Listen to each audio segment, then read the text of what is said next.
Welcome to Shut Up and Eat. I'm your host, Ryan Miranda. I'm sitting down today with Joanne, uh, a foodie, a friend, a lover of all things Filipino food and food in general, and drinks from what I heard from last night. She had to get her a little coffee this morning. She's having a rough start to the day. And yeah, so hi Joanne, how are you doing today? How are you feeling? You Oh, she's giggling now. She's giggling. I'm going to sip on my coffee while she sits back and giggles and tries to compose herself after drinking too much last night. And she forgot that little thing that she's not 20 anymore, and it's rough after the age of like 25. So, good morning. I mean, it's not morning. It's like 1 o'clock in the afternoon. It feels like morning. Feels like morning. But I gave you toast. You gave me toast and butter. It was great. Thank you. Toast and butter. Toast and butter. Okay. So today on the podcast, Shut Up and Eat, we are discussing Filipino food, Yes. which is near and dear to your heart because, well, you're Filipino. Yep. And we have a few mutual friends like Francis Ong, who is a great Filipino chef and just a great chef in general. Great pastry chef, too. Mm-hmm. And yes, I'm going to name drop. Yes. He's an awesome guy, and, you know, we have that same love of food. Filipino food is something close to me because of my grandfather being part Filipino and growing up with, it was a weird mix though. Like people say my Filipino friends will talk about Filipino food. I'm like, I have no idea what you're talking about. Because the food that I grew up eating was a mix of Portuguese, Filipino, and Hawaiian. And it's Filipino Hawaiian, it's Filipino Portuguese Hawaiian, not straight Filipino food from the Philippines. So we have that in common. Mm-hmm. And I like to, drink and eat. So, today we're going to speak about Filipino food, and we'll start off with what brought you to the food industry. What brought you into food? Because you're not in the industry. No. So what brought you here? Bart. Yeah, ha ha ha. Yeah, physically to the studio, which is my living room at the moment. I'd like to thank all of our purveyors, which I don't have any right now because we're not there yet. Okay. But food, why other than being part of your culture, why bring the food? Why the Filipino food? Well, you're right, I'm not in the industry.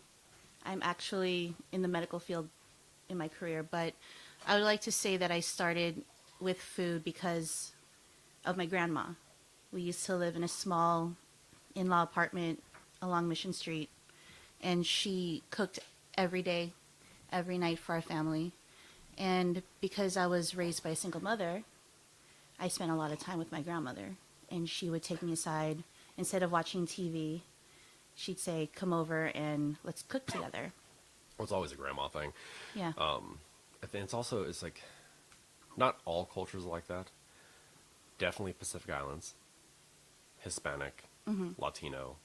My family from the Azores, that's what it's like. It's like you're cooking. Can your head reach above the counter? Yes. So you're cooking. So what's like your first memory? My first memory of Filipino food? With grandma. With grandma. With grandma and associating it with Food. Filipino food. So I just had this great cup of coffee. It reminded me of a time when I was in kindergarten. She gave me coffee when I was 5 years old. 5 years old, I was having coffee. Well, I'm pretty sure that I had my first cup of coffee when I was like 4 or 5. It totally slowed my metabolism and I stayed short. So anyway, I go to my kindergarten class. I just had some coffee. I throw up in the middle of class. And you were that kid. I was that kid. You're that kid. I was that you had embarrassing bloody noses kid. too? Bloody noses. I fell on my knees. I have scars to prove them. But I remember my grandpa picking me up from school, and I'd like throw up all over my jumper. And I get home, and my grandma's like, "What the fuck happened?" And I remember that morning I had pandesal, which is Filipino bread. I had coffee with carnation, coffee mate, and tons of sugar. And I guess back then they didn't know that 5-year-olds and coffee don't mix.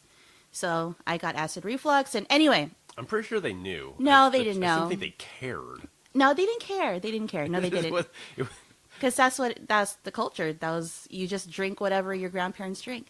So the first thing she did was she went to the stove and she made me this chicken soup called tinola.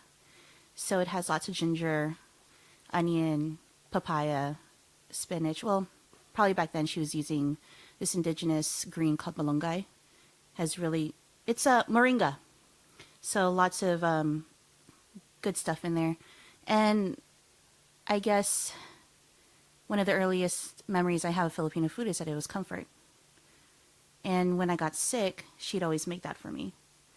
So I was 5 years old. They say you don't remember anything prior to being 5 years old, but then that's all I remembered was just being fed every day, every night with this great Filipino food that my grandma made. You're looking it up, are you? Malunggay? Mhm. I'm looking at malunggay. Malunggay in English, I want to see what it actually is. It 'Cause- grows on a tree. We had a huge tree of malunggay growing in the Philippines. It was great. High in fiber and calcium.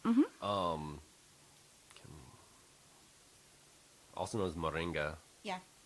They sell them in capsules now. It's like one of those superfoods. Health benefits and side effects. What are the side effects? Or side effects? I don't know. It just says, and there's also like 30 different names for it. Yeah. Malunggay, moringa, in Filipino food, Filipino cuisine. Gonna Wikipedia this shit. Malunggay leaves. It doesn't actually say what it looks familiar, but I don't know what it is. Very little leaves on a very thin branch. Yeah, And you got to pick it off. it almost looks like bay. It's smaller. It's Yeah, probably the it's- size of like a fingernail or a little bigger. What is this stuff? It look. I mean, it looks like a green, like greens. Rich in iron.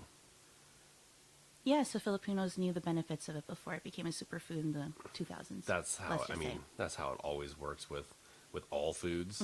It's like, I'm sorry, the Portuguese were eating kale before it was a new trendy thing to do, and now people give me shit for cooking kale, and it's like, I've been eating kale like literally my entire life. Right. And there's a dish called caldo verde. I've had that. Super good. Green broth is what it translates to green soup. And caldo verde is literally just potatoes, onions, garlic, sometimes, almost always pork. Because, if you can put pork into something, put pork into it. Yep. And then a bunch of kale or mustard greens, or it just also depends. It's not a standardized recipe where it's like you make it just this way. My grandmother used kale and mustard greens because that's what was at the local market in the Central Valley. That's what we had. That's what she used. Yeah. And yeah, just one of those things. Yeah. It's like kale or this other green that apparently doesn't grow anywhere but the Philippines. It actually grows out here. I don't know exactly where in Well, the state, but they do sell it here. It's we- seasonal, of course. I mean, we're in California. When I say it doesn't grow anywhere else other than California, because California grows literally everything. Everything. It's when you think about when it comes to food, and a lot of the farmers are Filipino, Portuguese, different parts of the Middle East, Hispanic, Latino. It's like it's all of those cultures that came from farming. But yeah, there's lots of rice fields down south, Interesting. and there's literally just rice paddy fields. Wow. And we were just like rice because she's half Filipino, and she spent some time back in the Philippines. Then she went through China, Vietnam, and she's like, these look like the rice fields. I'm like, they are rice fields. She's like, no, not in California. It's like, yeah, they're rice fields. Lots and lots of rice. That's awesome. It's kind of ridiculous, and most of it's used for making beer. That's the best part. Yeah. Which is the reason why you know about All right, back on topic. Got a little tangent there about California and Philippines and weird greens. It's not weird. It's weird to everyone else. True. Yeah. So, Grandma brought you in, much like my grandmother brought me into food. So, what was the next step for you after? I mean, you're not in the industry. Right. So my mom is in industry. She works as an expo, and she was in fine dining for a little while. So she introduced me to great food here in San Francisco. And she basically told me how terrible the restaurant industry is, how like she would yell at chefs, and but it intrigued me for some reason because from when I was a little kid, I would never watch Saturday morning cartoons. I would always watch Julia Child, Jacques Pepin. So I've always had an interest in food.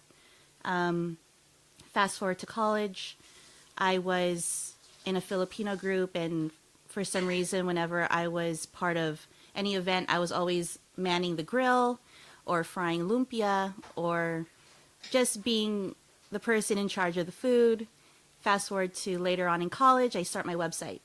And I think the website was how doors opened for me because restaurants noticed what I was writing online and they invited me to events. And after a while, I got really tired of writing about how succulent a certain dish was or like writing about tuna tartare with frisee salad over and over and over again. And I thought to myself, why am I not writing about Filipino food? And so many people would ask me, where is the best Filipino food in San Francisco? And I noticed that I couldn't really give a straight answer because there were very few of them. And they were closing faster than they were opening. And so I dug deeper and decided to really focus on Filipino food as far as why there weren't as many Filipino restaurants when there were so many Filipinos in the Bay Area, and why people just didn't decide to open Filipino restaurants in general. So that's where I am now. I'm still on that journey of trying to figure out like what Filipino food's role is in the Bay Area. And that's how I am here now. I just started connecting with the right people. They invited me to events. I was trusted enough to lead some of my own events through Cupamelia, which was a social dining group, kind of similar to like Feastly, but it was just Filipino focused. We did that back in 2011. Nice. Yeah. I feel the same way about about Portuguese food. There's so many of us actually here. There's very, very few restaurants. Good friend of mine, Antomo, he has Uma Casa, which is fucking phenomenal Portuguese food because he's not often with cultures that haven't been embraced fully yet. Like Italian food was embraced, so Mexican food very much embraced, at least on the West Coast, But then like Portuguese food, Filipino food, there's a lot of things that have been fully embraced by the American culture, and oftentimes I see like I had a lot of Filipino food growing up. Mm-hmm. Central Valley, there's a few Filipinos out there. I would see the food, I'd eat the food, and then I went to a Filipino restaurant for the first time, like probably 10 years ago. And it was terrible. Why is that? It was a Filipino-owned little spot out in Los Banos. Mm-hmm. Shut down. But they were making Filipino food for white people, for Americans, for the American palate. Mm-hmm. Instead of just being like, fuck it, throw some fish sauce in there. Like, serve balut, do that. And they weren't. They were holding back, which I find annoying from a chef standpoint. Just like, and I've done it. I've done it before. I've made my food and then like, let's make it less spicy because, they're not going to like it. But Umakasa is doing he's just going, no, this is the food. Eat it. And we've reached a point now, not everywhere, but especially in the Bay Area. I would say Chicago, LA, San Francisco, Portland, Seattle, New York, even Vermont, Miami. There's a few spots, like Houston, are spots where you can just be like, this is the food, eat it. And people will, because they want to try it. And Filipino food is finally starting to get to that point where people are like, no, just eat the food. This is what it is. Eat it. Right. It's very pungent. It's very in your face. There's a lot of. Well, I mean, it's any culture that didn't have refrigeration until the mid 20th century, for the most part. It's usually pungent. Mm-hmm.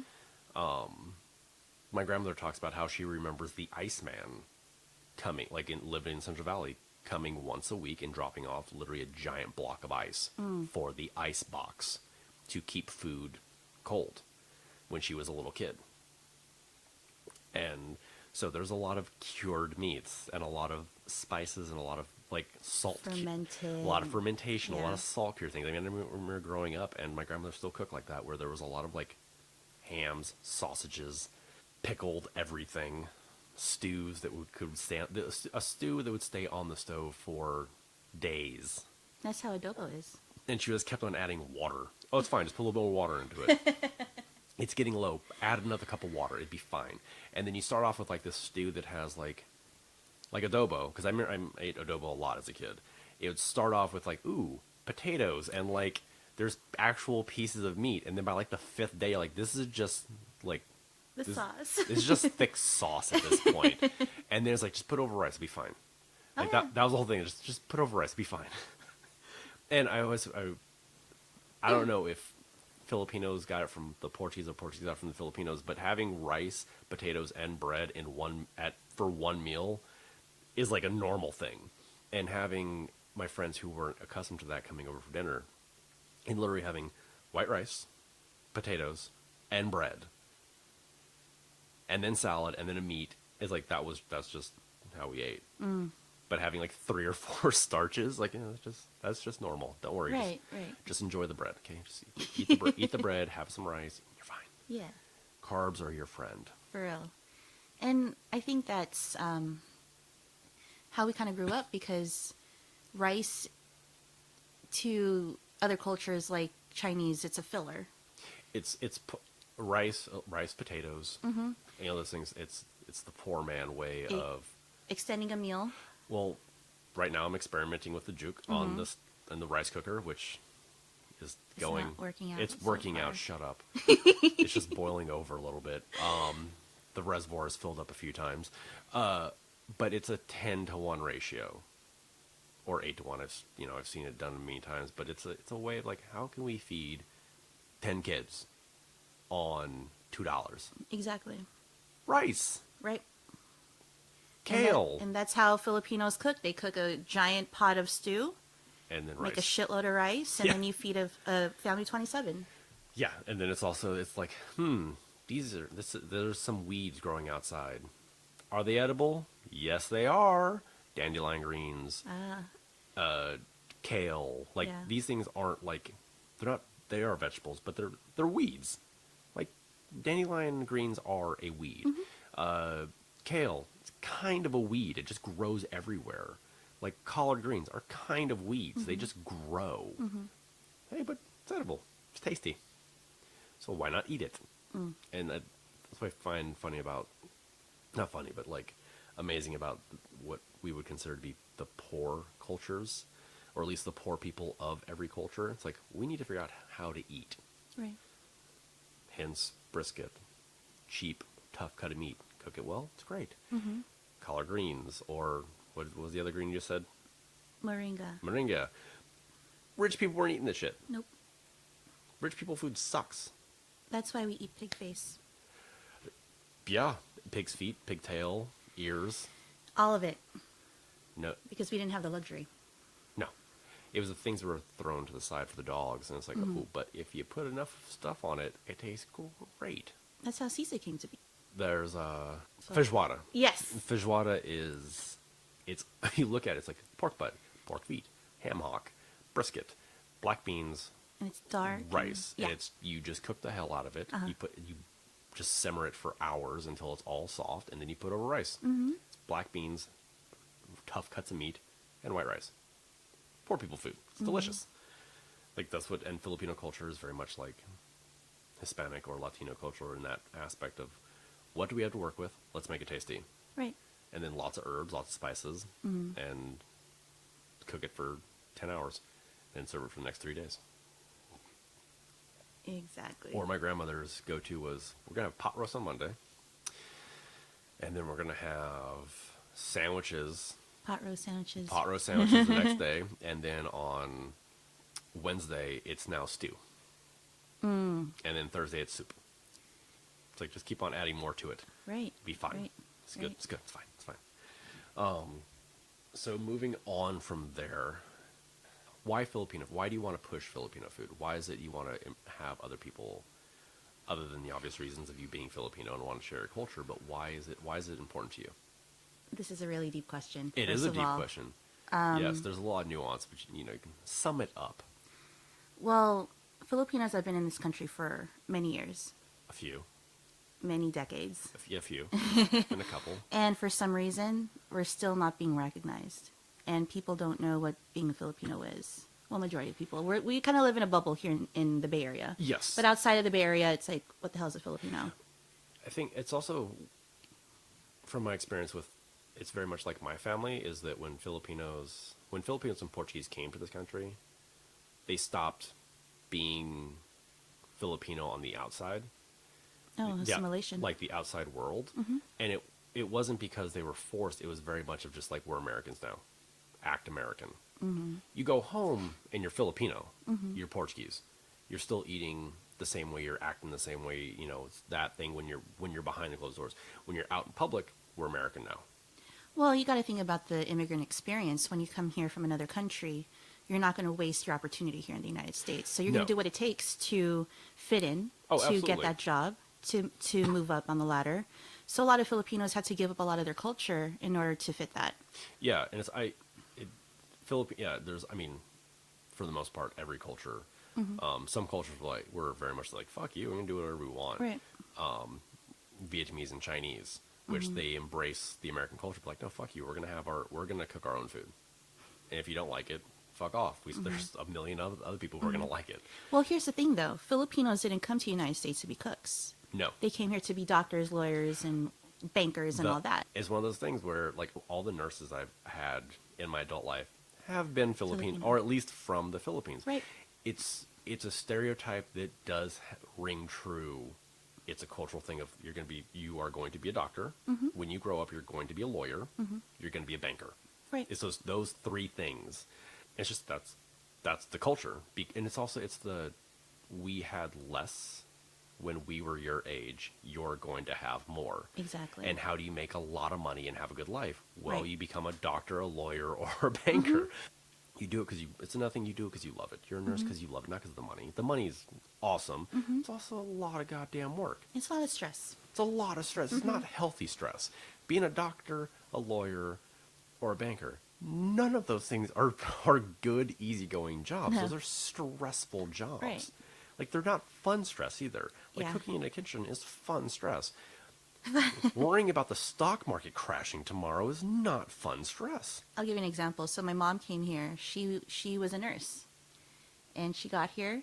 She continued her medical schooling, and she said, "Fuck this! I don't want to be in the medical field." And she went into the restaurant industry. And I think I take it from her. But by the time I got to college, well, I was in high school, and I was like in cooking class. I told her, "Ma, I want to be a pastry chef." She said, "Hell no! You're going to go to medical school."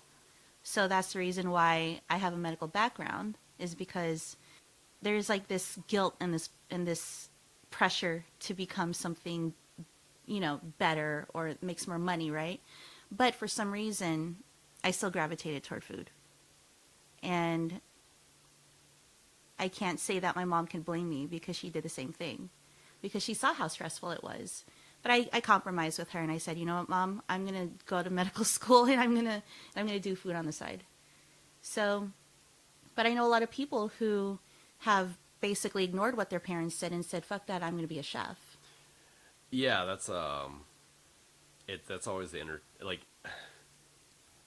being a chef now. Like, I've seen the industry change completely in my time. Older chefs, I've obviously seen it change as well.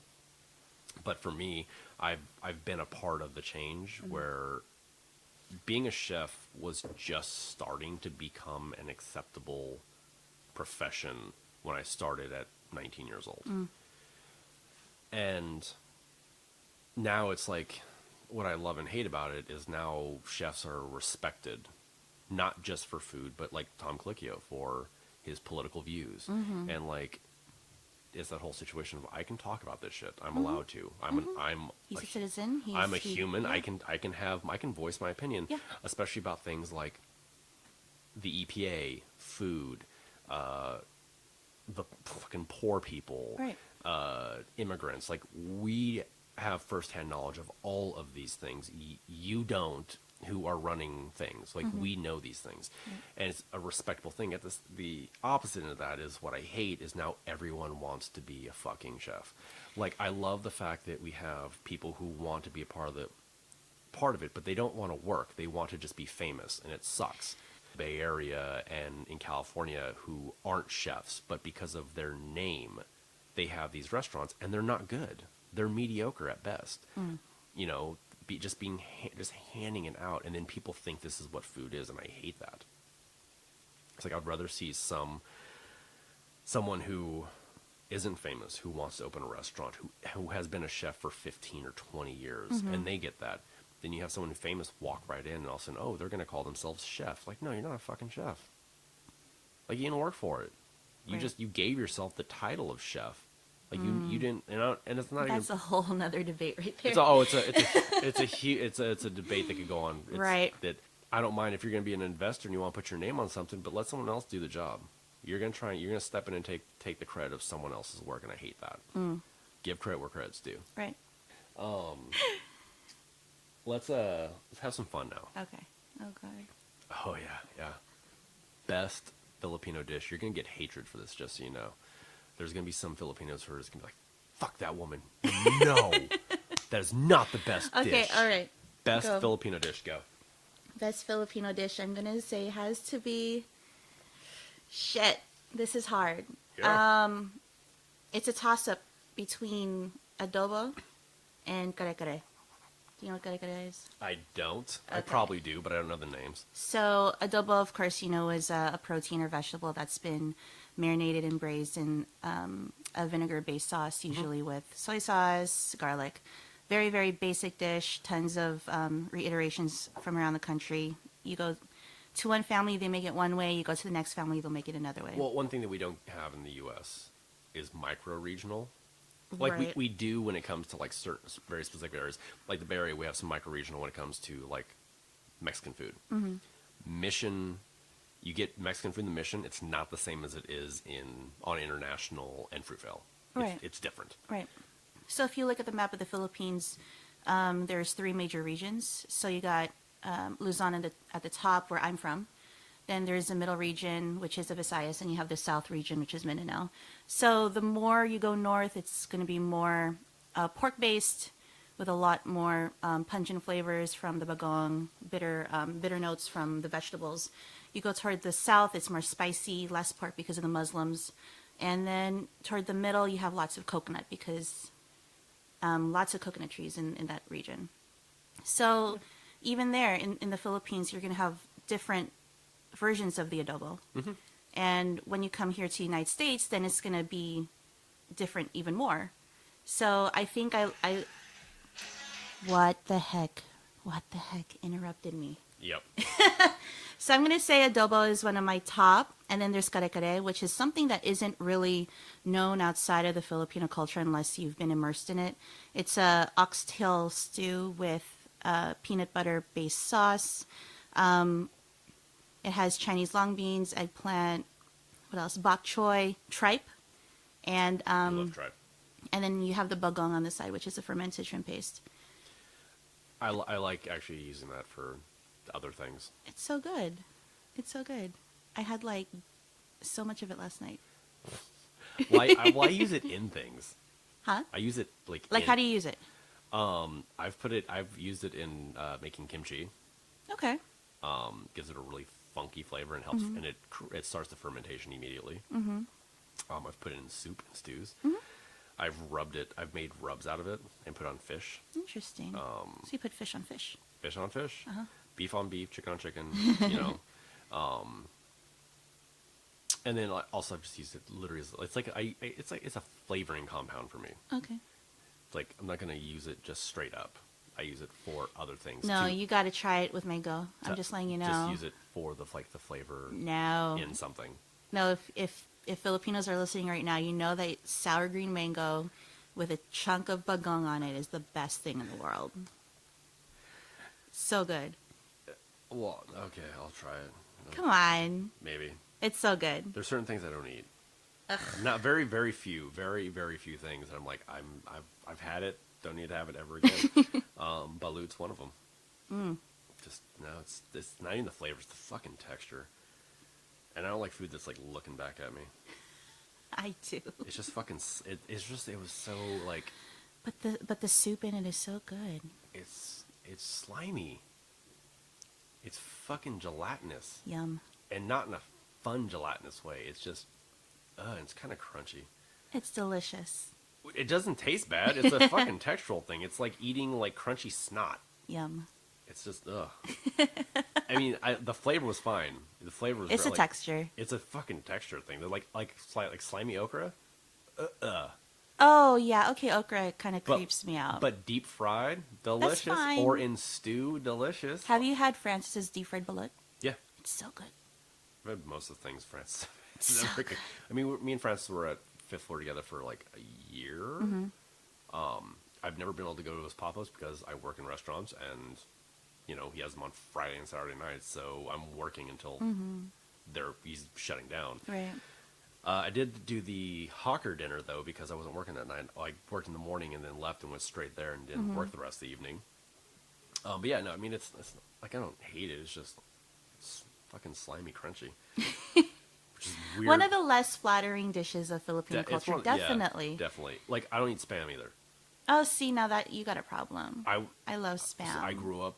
Well, Filipinos have a very deep love for spam because that's what Filipinos waited for in the boxes from America. From America. And I grew up in a Filipino, Portuguese, Hawaiian house, and I ate a lot of spam as a kid. You're just over it, huh? I had too much of it. Like I don't, like I will still eat it and I'll still cook it. It's not one of those things where I'm like, yay, spam. Like the rest of my family too. Like half of them are still like, I love spam. Like I love spam musubi. I do. I love spam musubi. But at the same time, like I'm fucking over spam because I ate a lot of spam as a kid because grandfather being Filipino Portuguese had spam fried eggs, spam fried rice, like spam and god. We changed it up. We had corned beef in the can, not the typical Irish, I really really nice brisket, but we had everything from a can. Well, we also had the because my grandfather would go back to Hawaii every once in a while, and he'd come back. And literally, because he's not allowed to bring it back, but he has to pay tax and all that shit. But he would smuggle back on the fishing boat because he'd go they would leave the bay. No, they would fly down to San Diego and then get on a big fish, like a really like large fishing boat, like a commercial fishing boat almost. But it was like a luxury fishing boat, and he would spend weeks. They would travel out to Hawaii. Dock, spend a week there, and then travel back. And I forgot I was like 6 or 7, so I don't remember the round trip. But it was like he was gone for like a month. Right. And they'd fish the whole way there. Get there, fish the whole way back. But when he'd come back, he would grab a bunch of different spams. And in Hawaii, there's like 15 different kinds of spam. Yeah. They have like regular. There's like it's all the same company, but it's like spam, and then they had like. There was one that was like in hot sauce, and there was like teriyaki, like all the, and I'm just over it. Just can't do it. I love spam. I mean, I probably loved it as a kid because it's like, ooh, salty pork product. But I've actually made my own spam from scratch, which is like Scrapple. Right. It's fucking pig parts you put together in gelatin. Yeah. Yummy. It's like head cheese and anything like that, but I'm just like fucking over it. I'm gonna get so much hatred for that. You are such okay. a hater. Ronnie's a hater. I drink my Haterade every single morning.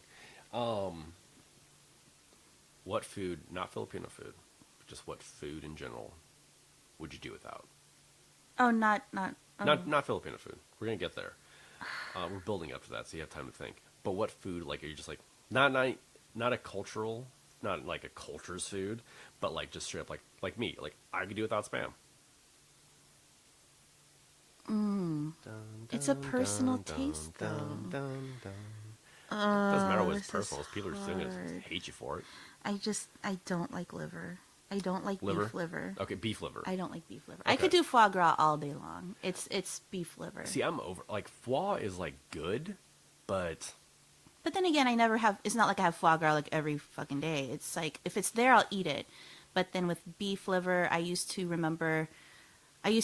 just set it off to the side because it's in a lot of Filipino dishes. It's not even attacking like a certain Filipino dish, but then like even if it was in a non-Filipino dish, I just like, okay, I'm not gonna have So beef liver. It's a texture thing for me But too. you're also used to like the overcooked, like well done beef liver. It's the flavor. Oh, it's very metallic. Ugh, It's can't good for you. do it. Yeah. See, It just reminds me of me like biting my cheek and just like having blood spew. Yeah, No, I can't do it. It's minerally. It's iron and it's magnesium. It's good for me, but I'm not gonna eat it.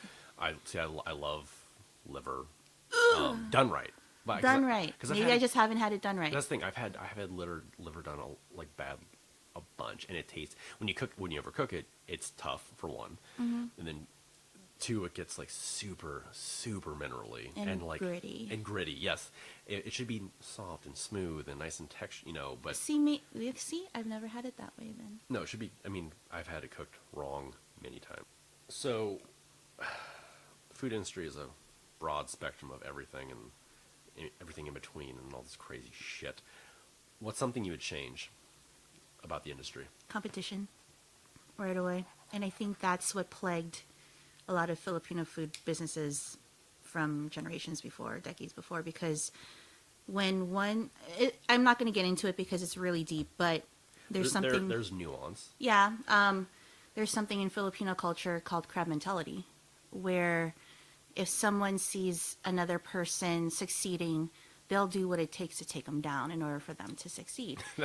That's often a thing. It's common, especially in this industry. It's common in all cultures, but especially in our industry. Right. Which is weird because when you're in a kitchen, it's all about team. Yeah. Team. But then when for some reason you're outside of it, it's like, fuck that guy. Mm-hmm. Right. It's this mentality of like, for me, when I see like two is doing awesome things. And Two. Yeah. David Fu, top chef, name drop. We chef. He, we're great friends. He hugs me far too often and touches me inappropriately. I love him. In front of his girlfriend, often. Gene, hand your boyfriend, he touches me. But no, I love you too. He's awesome and he's doing great things. And I will do anything in my power to fucking make him succeed. One of my adopted sister, Casey Rebecca Nunes, who is the chef at Media Noche, Mission District. Go check it out. Delicious food. I love her to death. I would fucking die before I disappoint her. And that's loyalty. I want to make her, I will do anything in my power. I would make both of them succeed before I succeeded. And that's going to be my downfall at some point in life. Rogelio, another name drop, top chef. Chef of commissary, delicious food. Being successful, I want to see him I don't want to see him work at commissary. I want to see him open his own restaurant and do his food. Those kind of things. The opposite end is people that I've worked for, where they look at these same people and are like, oh, he's doing good for himself. Fuck that guy. How do we ruin him? Oh, yeah. She's just fucking bitter at everyone. And she I realized that I was becoming this person because I was working with this person for so long that I said something to a coworker at one point, while I was working at this restaurant, and I said something. It was just fucking mean. Like, it wasn't even like that she messed up or anything. It was just a fucking mean comment. And I was like, oh my God, I'm becoming this person. I have to stop. And that's very toxic. It was, yeah. And that's the mentality of going out of your way, to make someone else feel bad, or going out of your way to ruin a reputation of someone else who you haven't spoken to in over a year. Right. Just be like, fuck that guy. And that was the mentality. That's some of the mentality. And it sucks. Yeah. And I have seen it in Filipino food with some of my Filipino friends. Yep. When it comes to they just start talking shit behind each other's back. Right. I talk shit all day long. But the thing is, I'll talk shit behind your back. I'm going to talk shit straight to your face. The same shit I say behind your back, I'm going to say to your face. And they're just being hella underhanded with each other. And it's like, guys, literally, can we all just get along? Seriously, help each other. I'm a very optimistic person. I have rose-colored glasses. That's the curse of a Pisces person. But I work with a lot of different people, and from different parts of the country. And they would come to me and say, what do you think of this person's food? What do you think of this person's pop-up? And they want to really get it out of me. And I feel as though they're trying to get information from me just so that they could have some intel to somehow, I don't know what their motives are, but it's like they want to hear something negative so they could, use that against whoever person we're talking about. And it's a shame because that has been the reason why people have been failing is because they have these relationships. Support is nice. Support is great. And I think that's what's changing. When I say what can we change in the industry, it's competition. We don't want to have any more competition. And now these chefs are actually getting it. We need to work together in order for us to succeed. Well, competition is healthy. Competition is good. Right. Friendly rivalry of you're doing good, I want to do good too. And then you help each other. Yeah. Which is lacking often. Mm-hmm. Yes. It's very toxic. Yeah. And it comes from everyone. It's not a specific type of person, or it is a specific type of person. It's not a specific culture or sex. It comes from everyone. Right. And it's kind of like business. And business. Mm-hmm. And it's like you don't have to do this because if you're successful and I'm successful, we're all successful. Mm-hmm. Like we can help each other out. Yeah. It's not that hard to think about. Mm-hmm. It's like I always say that there's too many chefs who are the generation of chefs before me that forget that what we do for a living is actually kind of easy and it's fun. We cook. Mm-hmm. This isn't like lives are not on the line. Mm-hmm. We cook food for people to consume. Mm-hmm. And too many people forget that what we do is enjoyable and fun.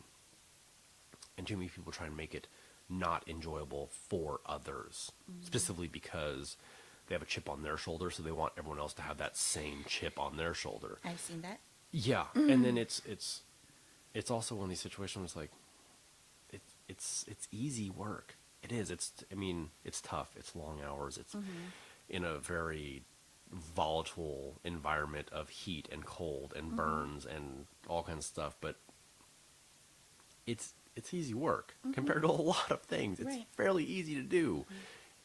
Make people happy with food. I think when people look outside of themselves, that's when they get caught up. As long as you focus on your work and your product and how you create the experience for the consumer, you'll do fine. But then when you start comparing yourself to other restaurants or businesses, and then you say, oh my God, this person had a full house and I barely had a third of the population for my restaurant. That's when you start getting things in your head, and then that's when the whole competition comes. There was a Top Chef, Richard Blais and Fabio. Fabio is pretty much the most successful Top Chef financially and business-wise, because he has two successful restaurants before he was on Top Chef, maybe 3, and now I think he's like 6 or 7. Yeah. Great businessman, right? And he flat out said that when they asked him about Top Chef, he's like, "Oh, I was never gonna win." So it's like, no, it's like I made it exactly as far as I thought I was gonna make it, because he said he's going up against someone like Richard Blais, which you put both those people in a kitchen side by side. Fabio's an incredible chef. I've eaten at all 3 of his restaurants in LA or SoCal. They're all delicious. He makes incredible food. It's great. But then you compare techniques and all that, and Richard Blais is a very technical, very his food is perfection on a plate because he is a perfectionist. But Fabio at one point, and on Top Chef All Stars, I think when they're on Top Chef All Stars, he says, it's like, you need to stop comparing yourself to everyone else. He's like, I know, and we're all kind of guilty of that. Yeah. I do it all the time. I'm getting better at it, kind of. Well, here you could take comparing and make it into something toxic, or you could take that whatever insecurities that you have and look at this person who you, I don't know, idolize or admire, and use that as inspiration. Like, okay, you see this person succeeding, instead of saying fuck this guy, Yeah. you Well, go talk to them and create a relationship so that you can help each other. well, it's not even that like the idea of like fuck this guy. It's like, why not me? That's Yes. where Yeah. where Richard Blaze, Yes. I do it, and Richard Blaze does it. He doesn't do it anymore now. He probably still does it. I don't know. Let us know, Richard. Chef Blaze, Fabio looked at me. He's like, "Can you stop comparing yourself to like me or other people?" He's like, "We're different." He's like, "You're incredibly successful," but he does. He compared. He even said he compared himself to like Fabio, who it's like not the same thing. Fabio's a businessman. He's making an empire of Right. his stuff. But yeah, it's just it's that thing of just like, I want that. But then instead of it being like, how do I get that? It's more of like, why not me? Yeah. In my line of work, I do a lot of curation for events and dinners, and people after the fact, they go, well, why didn't you pick this person? Why didn't you pick this person? This person is so much better. Yeah. And to me, it's like, okay, what was wrong with the people I picked? What was wrong with them, And I'm not going to get into that conversation with you right now. I'm not going to, entertain that, because there's reasons why I pick certain people, or why I work with certain chefs, but I see that all the time. It's very interesting coming from from a chef. I've never really talked to a chef about There's this that stuff. mentality of like, now, Yeah. what do we do tonight? How are we doing? And then you look at the week, like what's our busiest hours? What, like, not busiest days, like what's the hours we're busy? What hours do we need help? Things like that. It's an interesting world. It's a mad, mad world. Time. At the end of the day, what do you want people to take away from this and from Filipino food that have not had Filipino food? What do you want them to know? What's one thought summed up? So it's just a tough question. It's You tough. were just throwing them at me. Oh yeah, like what's something you just like what's a takeaway? I hope that people who have had Filipino food or are just not initiated, I want them to just try it. People could have so many opinions about Filipino food. Others could be like me, we're like, try everything. And others could be like, fuck this shit. It's, but try it. Try it. It's not for everybody, as most food is. Like, not everybody's going to like Filipino food. It's very important to know the history of the food before you go into it judging it. Yes. It's very important for you to know that whatever you have at one house is going to be different from the next house. Yeah. And it's very multifaceted. Well, with any of the Pacific Islands, when you're a small island, you have it's even today, modern times, just sad that we've still at this point, which is the Philippines have been occupied by just about everyone. And that's what happens when you're a small island with at the time, no allies. The Spanish, the English, the French, just about everyone walked through the Philippines at some point in time. Right. And so you have a multi-layered food culture where you look at things like, this is French. It's like, and so I agree. Just fucking try food, people. Yeah. I'll have them at the run. I'll have it with ice cream, but Yeah. not raw. I have to have it cooked. So now the question you've been dreading. The Filipino food that you would 86. I'm not going to answer that question because it goes against everything I just said. I'm not going to do it. I'm not going to do it. There are dishes where I've had it and I'm like, okay, I'm good for the rest of my life, but I'm not going to say I'm going to 86 this. Why? Because it's part of somebody's culture. It's true. It's part of somebody's. Okay, well, but let's rephrase it then. What's a food? We're gonna 86 it. What's the food what's a dish that you've had that's Filipino that you don't ever have to have again after having it one time? Shit. Can't do this. I feel like I'm betraying my culture. Can't do it. No matter what you choose, someone's gonna hate you. I know. I think it's just a personal preference. I don't eat goat. I don't eat goat because of very traumatizing events that happened in my life where. Goat bit you. Huh? Goat bit you. No. So my grandpa, he would go to Half Moon Bay where there was like a goat farm, and Yeah. then you go and then you shoot a goat and then you bring it home, and then Yeah. everybody around the in the family comes and they come and quarter the goat, they skin it, they burn the fur off, they do all this whole process, and there would always be a goat head with his tongue hanging to the side. And I I love mean, goat. like, I see, like, I used to really like goat. When I was a kid, I loved caldereta, but then, like, now it's not like I would 86 it. It's just like, okay, I'm just gonna, You I'm don't just have to gonna, have it. It's 86th in your life. You don't have to have I mean, it I again. appreciate it, but then it's because I was traumatized. It's not like I hate it, but I've had goat dishes where it was treated very well, and like the gaminess was gone, and I didn't even realize I was eating goat until after the fact. Okay. But if you just said, "Here's some goat," I'd be like, "No, thank I think you." that's how all people are when it comes to the Yeah. things they don't like, quote Yeah. unquote. It's like, I don't like that. Have you ever had it? Yeah, see, that's the thing. If you haven't had it and you're just automatically going to say, I don't want it, that's an issue. But I've had it. But I will tear some dinuguan up. Have you had that? No. It's fucking amazing. What is it? It's the blood stew with like the pig ear and the pig snout. And I I love dinuguan. I love it. I've had a Jameson bloodshot, That's fucking different. which we did at Cochon last year. I did it just to do it with everyone else. Half of the people there did just to do it. It wasn't terrible. I don't need to ever do it again. Yeah. First off, it's thick, Yeah. Fresh out of the pig, yeah? It's Couchons. Ah, okay. but it was It was an interesting experience. it was thick, viscous. Was it and- already like coagulating? Yeah, it was. It's one of those things. I'm like, I never have to do that again ever. Here's what fucks me up. So you're talking about Murcia, and you're talking about like the English have their little blood sausage in their English breakfast, but Yeah. for some reason for Blood pudding. blood pudding and then Filipino food, they think dinuguan is like, oh my god, that's so uncivilized, that's savage, that's like the most disgusting thing. It's Why is that? It's racism, huh? there's We're a lot, gonna get into that. We're gonna get into that. there's a lot of racism in food. Yeah. I mean, it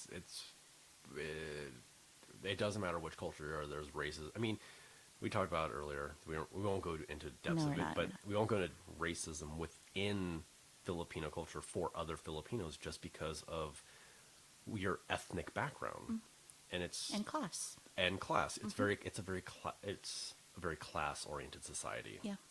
It's dying off slowly. It should have been dead by now, but it's still here. There's a lot of gray, and the colonialism is part of it. But there's also an inherent hatred in There's definite self. literally something out of like fucking D&D. Like, you are an artisan class, you are a field worker class, you are, it's weird. I've experienced with my family where my great grandparents wanted my grandparents and parents to be doctors, lawyers, and nurses, all that thing. You don't like it because you think it's less than you, but you're eating it in a slightly different way. It's like, shut up and eat. Just shut up and eat. Just shut up and eat. Exactly. Shut The name of the podcast, Shut Up and Eat. Just It's use your good. hands, get dirty. It's fine. It's okay. Like, don't Yeah. go to fucking Texas barbecue and use a fork and knife. Right. Like, That also fucks me up. We're like, those Kamayan meals, which are like so the trend right now, right? And then people are saying, oh my God, it's so unsanitary. But then you'll go to a New England clam bake. You'll go to like Louisiana and like such, crawfish heads. yeah, What the hell is wrong with Kamayan? because they don't know. They don't know. And that's the reason why. People as a whole don't like things that they don't know about automatically. True. We don't like the unknown. From Men in Black, the first one, the only good one, where Will Smith, why don't we tell people? People are smart. And he goes, no, kid, people aren't smart. A person is smart. A person will think and is logical. People are illogical, violent, volatile. They don't trust what they don't know. It's true. You take a person out of their environment. Try this. What is it? I'm open to trying any food. There's been many foods I've tried over my life where I could not make out what it was by looking at it. Like, I don't know what this is. I can't tell if it's a meat or a vegetable. Fuck it, let's try Let's it. just, yeah. I let's may do it. like it, I may not. Yeah. But at least he tried it. That's the thing. And I think a lot of people are just afraid to try Filipino food because they're not educated, and that's the reason why I do what I do, and I network with the people I network with, because we want to educate people. We may not be making huge steps, but then I think the collective effort that we've had over the last 10 years is definitely helping. A lot more people are hustling to get to, I don't know what the end product or the end result of what our work will result in, but Something better than it's something better than what it was years ago. something better than Jollibees. I fucking love Jollibee. Oh, I love Jollibees too, but it's not. I mean, it's Filipino food. Well, here's the thing. You have to realize that the food that is being served at Jollibee is not indigenous Filipino food. No. Any food that is made in America is going to have some influences from the American who makes it, including Filipino Americans. And True. And we have to make a distinction. Oh no, I love Jollibee. Jollibee is just it's fast food. Yeah, it's fast food. It's Filipino fast food. I would not. I don't consider like McDonald's like American food. Again, what is American food? American food is everything. And what is Filipino food? Actually, you know what? I'll say that the one thing that American food is barbecue. Barbecue food is. You can get smoked meats and all that all over the world, but barbecue is definitely American food. Interesting. A cheeseburger is American, but it's all derived from somewhere else. Barbecue is straight. That's American. And Filipino food, though, is Filipino food. It may have some influences from other places like barbecue does, but Filipino food is Filipino food. Jollibee's, though, is Filipino fast food. I had dinner with him and Eric last night, and he talked about the difference between Hawaiian food and Hawaiian style food. So you need to talk to him. There's Hawaiian style, like me and Tu were talking about this, about what is authentic. I don't like that word. But what's authentic though? I think a lot of people confuse authenticity with tradition. But then there's like authentic food. What's authentic? I'm Portuguese. My mother's Portuguese. My father's Portuguese. Why is the food that I cook that's Portuguese not authentic? Because I don't do it the same way. I had someone tell me once that my Portuguese vino verde that I got from Portugal, I cured some steelhead trout, cured it in vino verde, sugar, salt, and then paired it with some citrus and some olives, all Portuguese flavors. And so like, it wasn't really authentic. It could have been from anywhere. I'm like, the Portuguese olives, the Portuguese olive oil, the Portuguese wine that I cured this salmon in could have been from anywhere. Everything on the dish was Portuguese, including the person who put it on the dish. How is that not authentic? So me and Tu talked about that, which there's a difference between doing traditional food and like him doing traditional Vietnamese food, which he doesn't do. Some of his stuff, he does like one or two dishes that are very, very traditional. There's something in his heart that's like, this is the one dish I can't fuck with. I can't change this because grandma made this. This has got to be the way to do it. But then he uses Vietnamese flavors. So why is that not authentic? He's an authentic Vietnamese American born in Oakland. You know, seriously, they're just complaining about someone else's authenticity just for the sake of complaining about someone's authenticity. I think that's a curse that plagues Filipino food too. Like when they say like my mom's adobo is better than this adobo, that's when they close the door on an opportunity to like something. My grandmother was the best cook in the world.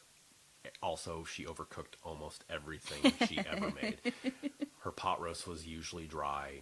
Her meatloaf was a little dry. But you liked it because it was grandma's food, right? No, it was also like everything was delicious. Her technique was terrible. It was grandma technique, throw everything in a pot. No measurements. No, She just hell knew no. how much. It was like right? a pinch of this, put a little bit of this. Add a little more butter. It doesn't have enough butter into it. It was like, except for her liver. Liver was always cooked medium, like perfect medium every single time. You think I like it if I had her liver? If you like blood stew, you're gonna like liver when it's cooked properly. Okay. But everyone overcooks. Like there's a lot like I don't like beets because they taste like dirt. I love beets. Because you've had them, quite possibly you've had them cooked. Okay, last question. Okay. Before we wrap it up. Yeah. Last meal. Okay. You're gonna get hatred for this one too. No, I think people will love my answer. 50% of the people are gonna be like, yes, totally. The other 50% is like, fuck that bitch. True, whatever. It's gonna have to be a fried fish Okay. Either it's gonna be like bangos because I love bangos. Has these barb-like bones that'll get stuck in your throat, but it's delicious. It's gonna have to be with some white rice and, of course, bagong on the side with almost like a pico de gallo of tomatoes, raw tomatoes, because I love raw tomatoes, onion, and mango. And I have to eat it with my hands. There's no other way to eat fried fish and all that with like a spoon and fork. I have to eat it with my hands because that's how my grandma did it. And fried fish was something very easy to make. And I love that there is a fried component, of course, the rice, and you have a fresh component with a little salad. So that would be my last meal. All right. Oh! I have to have adobo with it. All in one meal. All right. Yeah. If you're talking about death row meal, Go big or go home. Yeah. Fuck, I'll fry everything. There's a reason I have a fryer in my house. I'd be like, what can I fry today? What can I batter and fry? And Lanai said last night that in Hawaii, you know how they have tempura? yeah. So I guess in Hawaii is where tempura came to be because the Portuguese taught Hawaiians how to fry fish and fry shrimp, and then the Japanese just added panko. We got Africa. frying from Africa. There's a few things that there are other types of wheat that have been around the world, like grains, like buckwheat, stuff like that. But like what we know is like wheat, like American wheat, was spread all over the goddamn world by Spanish, Portuguese, Right. Vikings, Right. because it makes really good bread. Yeah. But also corn. Corn is an American crop, Yeah. So and it came from Mexico. maize Yeah. comes from Mexico, Through the galleon trade with Manila. so what's the one main component of doing proper tempura is cornstarch. And Japan didn't have corn, not till trade happened. It's, you take one thing we learned from Africa how to fry. Put things in big batches of hot oil, fry it. Okay. Take a next step. We can put stuff on it and then deep fry it.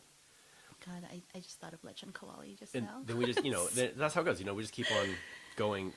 Each culture adds Yeah. something different to it. Yeah. Fried fish, adobo, rice, it's, Yeah, and raw tomatoes. and raw tomatoes. Oh my gosh, Yum. no. And mango. I like mango. Mango with bagong on it. It was excellent talking to you today. It's great. It's fun. We can have like 10 more conversations about racism in American food and how it translates. We've only scratched the surface. Yeah. We got a whole shitload of stuff we could talk about. That's like a 10-part episode of food and racism. There's nuance to everything. Actually, one more thing for the fans, all three of them that are listening. Is there a Filipino restaurant that you would recommend other than Jollibee's? Oh, God. Or a Filipino chef? Oh, I love my Filipino chefs. Just so you know. Just in the Bay Area, or? Whoever you name, the rest of them are going to hate you. Just so you know. Well, that's just bullshit. That's just bullshit. Name two. Name two. Name two chefs. Okay, how about this? I'll name a brick and mortar. Okay. And then I'll name a pop-up chef. Yeah. So, well, they're not open yet. Well, whatever. Give them some. Okay, so there's They're Fob Kitchen. Which one? Fob Kitchen. I know Fob Kitchen. Yeah. They're going to open in Temescal in a couple months. They just closed their pop-up kitchen in the Mission, and they're opening in Oakland soon. Where in Temescal? God, I forgot the old restaurant that they're taking over. Hold on. There's a couple up there that have all closed down. It was a restaurant that John Birdsall visited on his episode of Preety used to Yes. Preety was Yes. the chef there before Yes. it closed down. Yes. Damn, forgot the name. There was like three things there. But yeah, so they're opening soon, and I really love their food because it's really Brandy and Janice, who own Fob Kitchen, beautiful couple with twin girls. They started as a pop-up. They got a brick and mortar, and I think it's one of the success stories Nice. that I love to tell. And then a pop-up chef, of course, there's Francis. I love Francis. I worked with him. He doesn't need more press. He doesn't need any more press, but we did the James Beard dinner together, and he's amazing. That guy doesn't know. He don't give him more press. He doesn't need more. I love you, Francis. He's I do. great. Another pop chef two of them I really, really, really love.